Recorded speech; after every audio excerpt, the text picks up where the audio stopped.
ስሙ የተለየ ነው። ኢየሱስ ስንለው በውስጡ ፈውስ አለው። ትርጉሙ ድንቅ ነው። ትርጉሙ መካር ነው። ኃያልም ማለት ነው። የአንድ ቀን ሳይሆን የዓመታት ሳይሆን አባት ነው ዘላለም። በዚያም ዓለም ሰላም የሚያመነጭ የሰላም አለቃ፣ ክብሩን ማያበቃ የፈውስ መሳሪያ ራሱ ያስታጠቀው፣ ስሜን ጥሩትና ፈውስ ይሆናል ያለው፣ ከስም ሁሉ በላይ ታላቅ ስም የሰጠው፣ ሰይጣን የማይወደው የሚያስደነግጠው፣ መግቢያ የሚያሳጣው፣ ሌላ ስም ሲጠራ ትርጉሙ ትንሽ ነው። የኢየሱስ ስም ግን ኃይል የተሸከመ ነው። ዓለም ይረበሻል፣ ሰው ይከራከራል።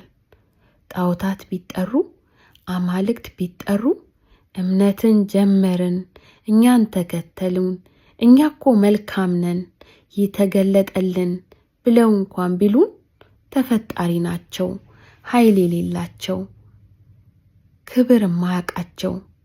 ስማቸው ያው ስም ነው፣ ወዳጃቸው የሚያውቀው። አያከራክሩም፣ አያወዛግቡም፣ ውዝግብ አይፈጥሩም፣ አያስደነግጡም። ሲጠሩ አይፈውሱም፣ ሰላምም አይሰጡም። ስማቸው በተግባር ተግባራቸው በስም አይተሳሰርም።